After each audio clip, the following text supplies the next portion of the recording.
Tonight on Joy News Prime, teachers abandon classrooms across the country as nationwide strike by the public sector teachers takes effect a few days to the end of term examinations.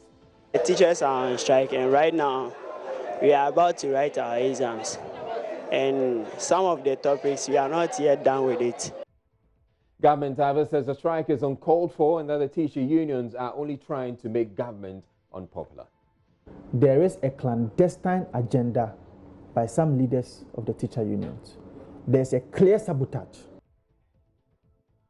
Details of Afro Barometer survey on the 2020 election shows more than 4 in 10 Ghanaians said they would not vote. The survey also showed 34% indicated they would vote for the governing MPP, while 22% said they would vote for the NDC. We'll share the other details with you. Shraj scores government low on corruption fight. The cost of corruption in Ghana is unbelievably extensive and affects the poor and the vulnerable more disproportionately. In business, current cedi depreciation forces GASM to increase cement prices across the country. And in showbiz, we'll share with you some details of the Cardi B in Ghana episode you may have missed. I'm Israel, and Joy News Prime comes to you live from the Joy News studio at Kokomlemle here in Accra with digital address G80992539. Stay tuned in.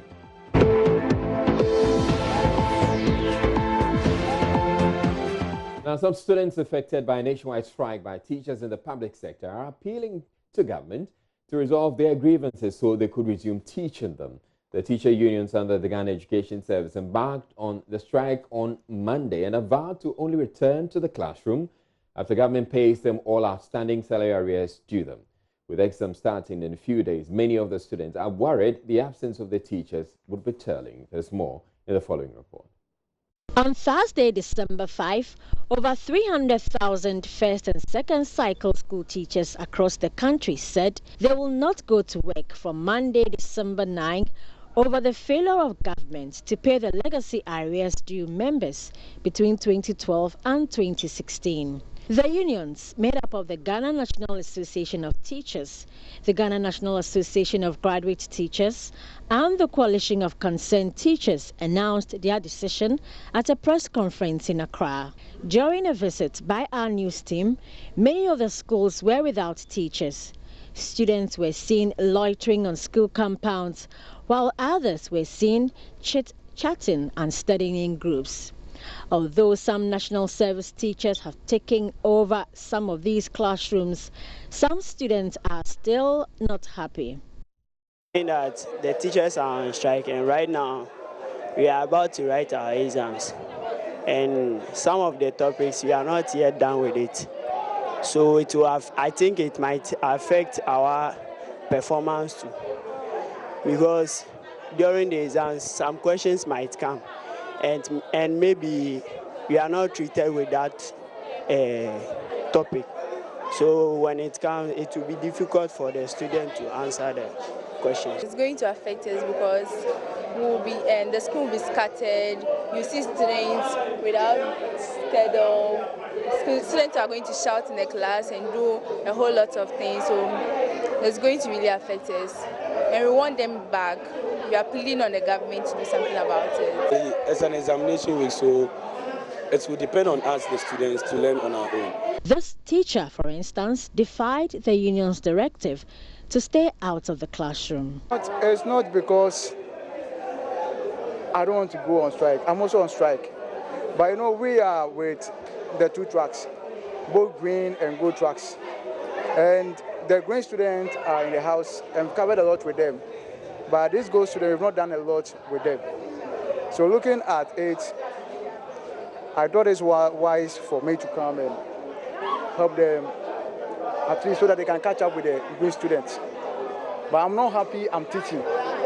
But we need to do it. Because alongside we have the national service personnel who are also teaching. So if a national service person is in a different class and that person is teaching and you are also there not teaching, it's going to go a long way to help the class. And secondly, I also have brothers and sisters in other schools. So I will not be happy if teachers don't go and teach them. So as the saying go do unto others as you want it to be done to you. I wake up, I give them money to go to school. I didn't tell them because they are on strike, so they should not go to school. I give them money, especially that somebody will teach them in school. So the same way somebody else also brought the word here. So at least I need to serve them. The situation is biting hard, and students are the worst affected as they prepare to write their exams. Ifwa Evans Chinwis reports for Joy News. In the Ashanti region, national service personnel and trainee teachers have taken over teaching duties in some basic schools. End of term exams scheduled for Tuesday morning is on hold as BEC candidates idle about. Nanea Jima visited some schools in Kumasi and has come through with this report. The teachers' strike have taken a toll on academic work at Oshimase Anglican Basic School, where national service personnel and teachers under training have taken over classroom work. Checks reveal only one trained teacher who does not belong to any of the striking teacher unions showed up in class to teach. 2 national service personnel and other female trainees tried to keep pupils in class. Though some teachers were seen in school, they did not take part in any academic work. At Asem cluster of schools, BC candidates were seen loitering around on school premises. Their end-of-term exam, scheduled to commence on Tuesday, is in doubt. When we came to school, there were only 3 teachers around, so we didn't do any serious studies. They just left us alone so that we can play. When the teachers don't teach us, when they don't come back and teach us, we won't get more understanding about some things. Okay. So the government have to help us because next year, June, we are going to write our BC, and it's not lessons, it will affect our lessons. We want our teachers back so that we can learn and get a better grade for the BC. Nana Ojima reporting.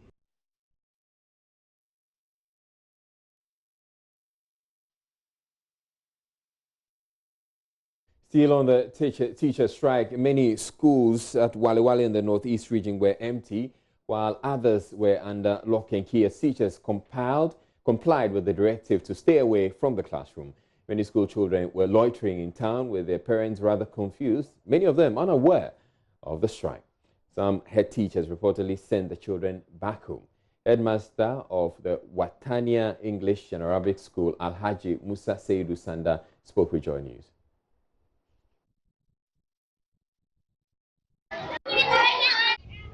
Because they are not aware, that's why I'm also here.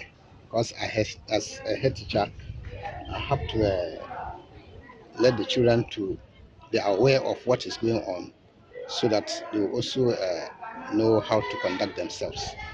I wouldn't have liked to say the children should go home, but looking at things, I'm compelled to say it, to tell them to go home, because if they are left alone, they can't. Children, they may hurt themselves in one way or the other, which is not also a good thing. So I'm here to tell the children what is happening as a head teacher, and that they can't lose or they can't also go home. Yeah. And no, for coming is indefinite, because not until we also hear from our leaders who have no pay to give them, yes, as when to come back. Yes. I mean, you are the head man. Actually, sometimes to some it's not a good thing anyway, but one is a collective decision. You as a single person cannot do otherwise than to also go with the group. In some schools, however, some headmasters had to put in measures to minimize the impact of the strike. At the EA Junior High School 2, the headmaster arranged for national service personnel to take over temporarily. Some of them, however, appeared not so eager to hold the fort that long. Teachers are not here. We are also won't take part of the children. we will also go to the house because they didn't inform us unless we came here before hear the all this. No, I won't report to school tomorrow. Yes, because our seniors are not here. They are going to take part first before us. They are our seniors. And so tomorrow I will come to school.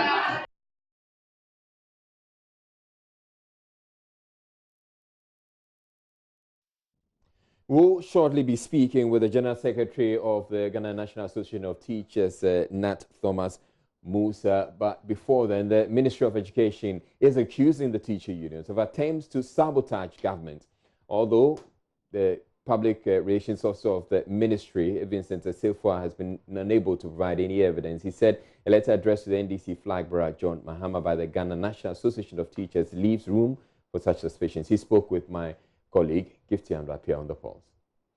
We feel that there is a clandestine agenda by some leaders of the teacher unions. There's a clear sabotage. What's the evidence? You see, I wish I had printed this letter that was written by Nat to the NDC General Secretary. The letter, I have seen two letters. In fact, the latter was a letter that was cancelling an appointment that they've had with the former, let me say, the former president. That's the NDC flag bearer and the General Secretary and what have you. As to what was supposed to be discussed, it was not part of the letter, so we may not know. In the absence of content, in the absence of issues, in the absence of substance, that teacher unions are supposed to base on and call for a strike, then there should be a motivation from somewhere that you and I cannot really pinpoint our hands to. So you're making this accusation without any basis? I'm telling you that there is no content in what they have given out, the basis to which they are calling for a strike. Because if you are saying that out of solidarity, the poor child whose parents left in school should be there and rot without being taught, and you are there just saying that out of solidarity. On top of it, you've called for a strike that is illegal, that you never followed the laid down procedures as far as the Labour Commission is concerned. Now, even though he further accuses the teachers of exhibiting bad faith, he says a meeting has been held at the Ministry of Employment and Labour Relations, while the Education Minister has been holding what he calls informal meetings with some of the teachers, specifically Nagrats. Now, we're joined via Skype now, or we're joined live now by Thomas Moussa, who's the General Secretary of the Ghana National Association of Teachers. Thank you very much for making time to speak with us, Mr. Moussa. Now, how do you feel about the impact of your strike on the first day?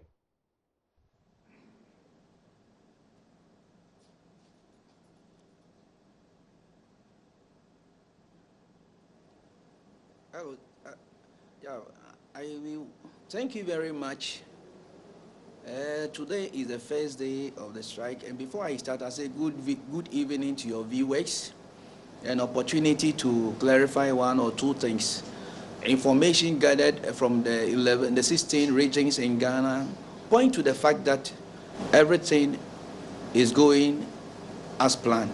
Essentially, you're happy with your strike?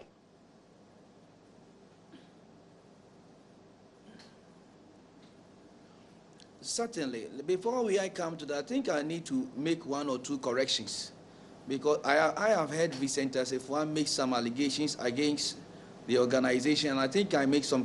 There is a need for me to make some clarifications there. Mr. Moussa, I'll give you some. I'll give you time to come to that. I'll give you time to come to that. But we're just looking at the students we have been speaking, the students we have been speaking with, and the pupils, and they appealing to you and everybody else that this thing should be over. That's why I'm asking how you feel. How do you feel watching them and they appealing to you and saying that this strike really is needless?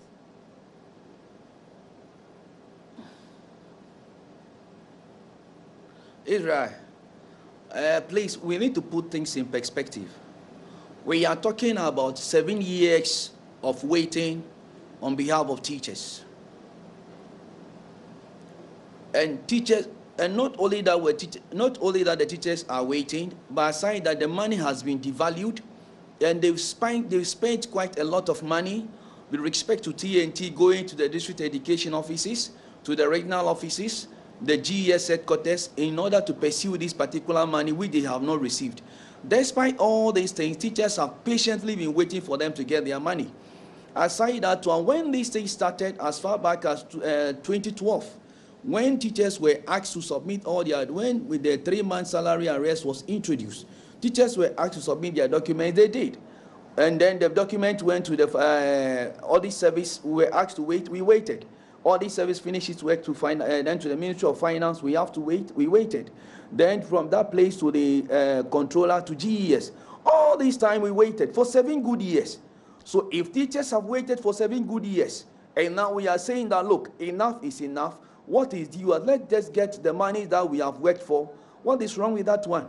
All right. Can somebody say that who has engaged in bad faith? We have gone around this. We have gone around the process. We finished. Let the money be paid. And the GES is saying that they found certain wrong. I mean, some figures that do not tally. And we are saying that fine. The figures that you do not agree with, isolate those figures or isolate those numbers, and the remaining pay them to the teachers. Mr. Moussa, how many teachers are affected by this?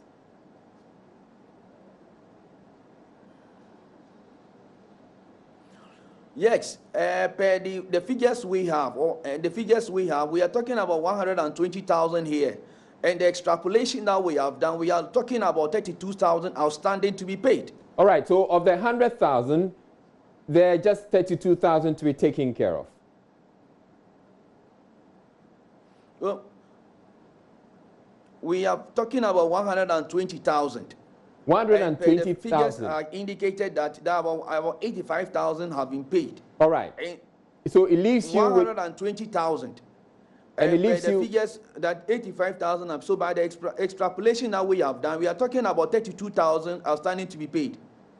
All right, but because of the 32,000, all the teacher unions are on strike.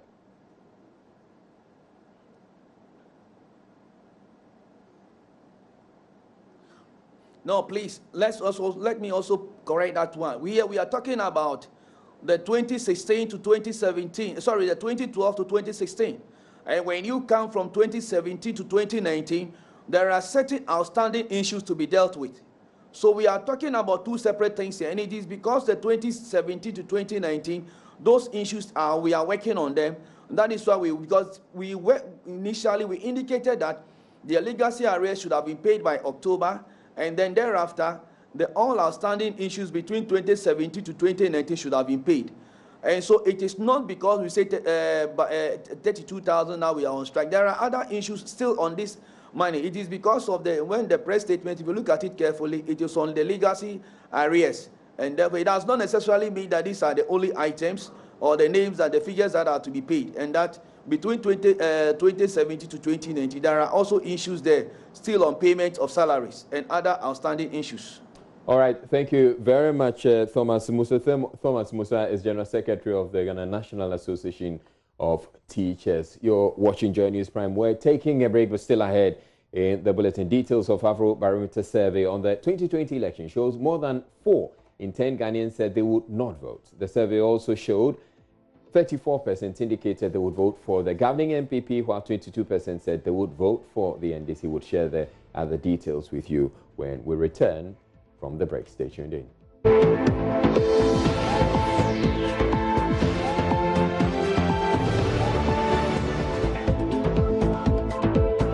Now, the 2020 elections may suffer from historical levels of apathy, with the governing New Patriotic Party losing ground among Ghanaians who say they will vote and have a preference. The latest CDD Afrobarometer survey report released on Monday shows that 11% of respondents say they will not vote. From those who say they will vote and have a preference, majority say they will vote for the MPP, a lead of 12% over the main opposition NDC. The details, however, show that the MPP's lead had shrunk by 15 points compared to survey responses in 2017 when the party first came to power. Now, joining me in the studio is Malik Dabu of our political desk here at Joy News. Malik, how significant is this voter apathy that we're seeing from the CD Afrobarometer survey? I mean, it's significant to the extent that if you compare to a comparative analysis from 2008, this is the highest number of respondents to this same survey conducted by CDD, the Center for Democratic Development, where the people say they will not vote, 12%. If you check 2008, it was 5%. The highest number before this one was 7% in 2014. This time, it's 11% of people saying they will not vote. But that is even more than that. 19% of people actually refused to answer the question, and 12% of people polled said that they do not know who to vote for. In total, you have 42% of people who either say they will not vote, they do not know who they will vote for, or they won't even answer the question at all whether or not they will vote or who they will vote for.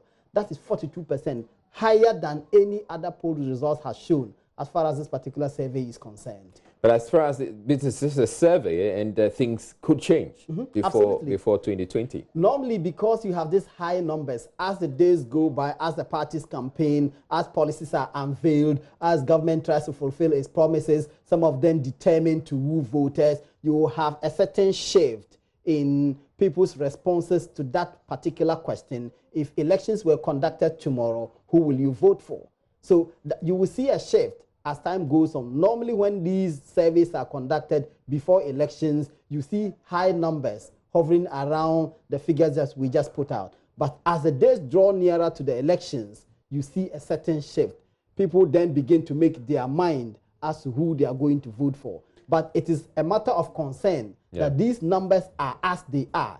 11 percentage point of people saying they will not vote. Looking at the figures that you have, is there any indication that the people who are deciding not to vote fall particularly within any particular or belong to any particular group, political party? It's difficult to tell. It doesn't who does say. it favor? Who the numbers? It doesn't numbers say. favor? What we can tell, unfortunately, the numbers don't seem to favor anyone. It would seem that both parties are losing. Both parties are losing to the extent that when the Afrobarometer did this same survey in 2017, the number of people who said they would vote for NPP was 49%.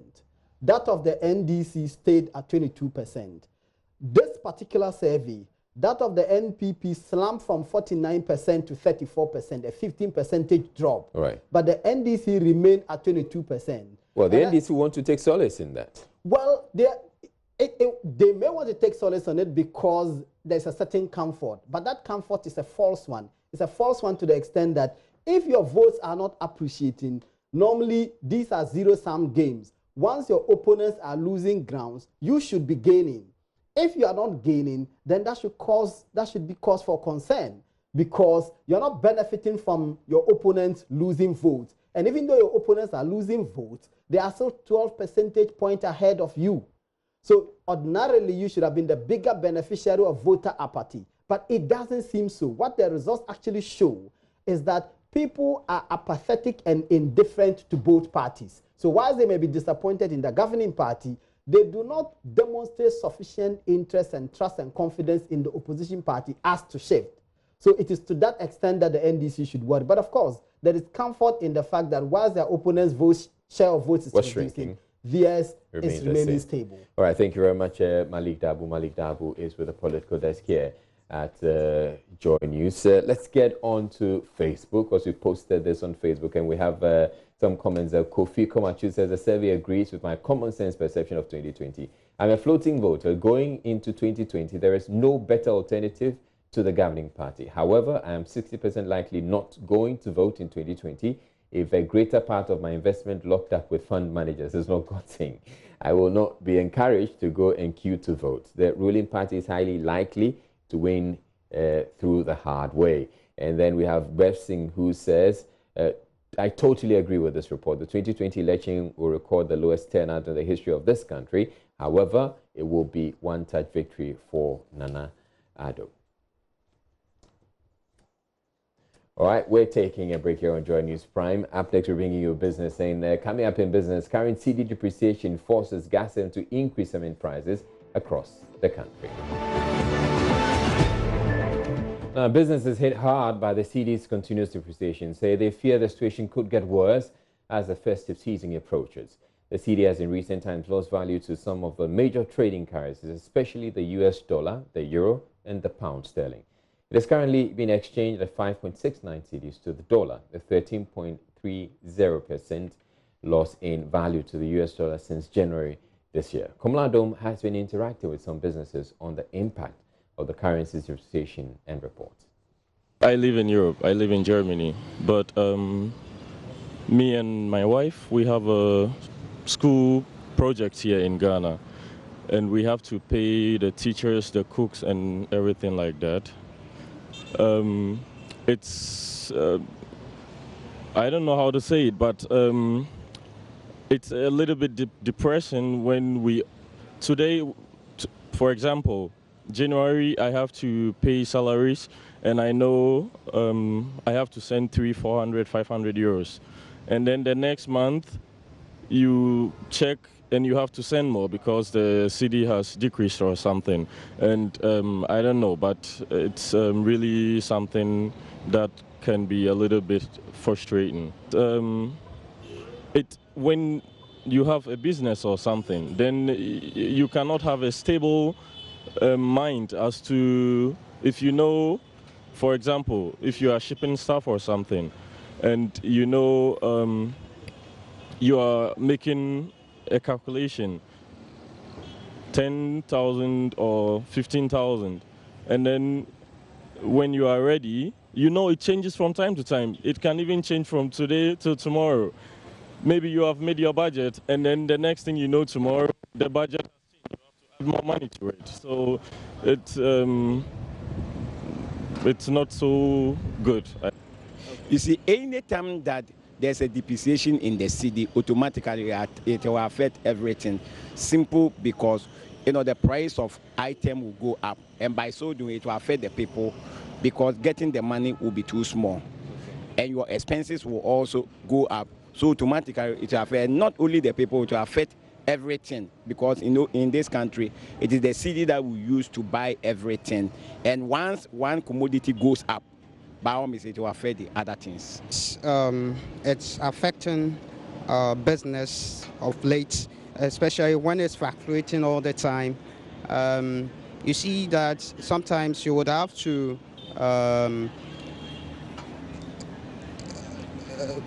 look for a lot of money to get the foreign currency to be able to do business, especially when you have made your mind that you have actually a certain amount of money to do foreign businesses. You realize that later on the day you would have to look for more to be able to do business. It's affecting us so much, especially when it's fluctuating all the time. It's affecting us so much. We are expecting that it will go higher, especially we have always seen that during Christmas it always go higher. Talking about how it's going to affect our business, I will say that it would affect our businesses. It will affect my business in the sense that I would have to, like I said, I would have to look for much more money to be able to get same amount of money to buy a particular product. So it's actually going to affect us. Now, two policemen who allegedly shot and killed a 24-year-old man at a popular drinking spot at Kaswa in the Central Region have been remanded into police custody by Kaswa District Court. The two, Corporal Samuel Buama and Lance Corporal Isifu Tahiru, were charged with the murder of the deceased, and their plea was not taken. The IGP has since interdicted the two policemen, but family members of the deceased want the IGP to go further and ensure that justice is served. We'll have to bring you that story a lot later, but anti-corruption institutions have given government low scores on its commitment in fight against corruption, adding the canker continues to widen the inequality gap. Presenting the report on the state of corruption in Ghana to commemorate the 2019 International Anti-Corruption Day, the Commissioner of SHRAC, Joseph Wutal, said corruption in Ghana is unbelievably extensive because of low political commitment by successive governments to tackle it. There is more in this report. It's been 5 years since Ghana started implementing the National Anti-Corruption Action Plan, And according to Shraj, not much has been done by both the executive and the legislature. The Commissioner of Shraj, Joseph Whittal, says the spate of corruption is threatening the country's quest to achieve the sustainable development goals. Corruption has been identified as a major root cause of poverty, deprivation, and underdevelopment. In the particular case of Ghana, the high perception of corruption has resulted in poor service delivery and a lot of access to basic necessities of life. In short, the cost of corruption in Ghana is unbelievably extensive and affects the poor and the vulnerable more disproportionately. Though NACAP has been hailed, both in and outside Ghana, as a national anti-corruption strategy of a difference, and which has attracted the attention of the United Nations Office on Drugs and Crime, UNODC. Your Excellency, its implementation has suffered a few setbacks, including, among others, lack of funding to implementing partners, IPs. The nature of the informal society has established ways of doing business, which are very corrupt ways in many ways. So the technologies are going to disrupt corruption. What we are trying to do, because normally when you think about technologies, disruptive technologies, you are thinking about how, for example, Uber is disrupting the taxi business. But when we talk about digitization, we are talking about disrupting corruption, so that you look at systems that will be disruptive of corruption. And that's it for the bulletin for today, but we have a hotline documentary coming up right after. Stay tuned in.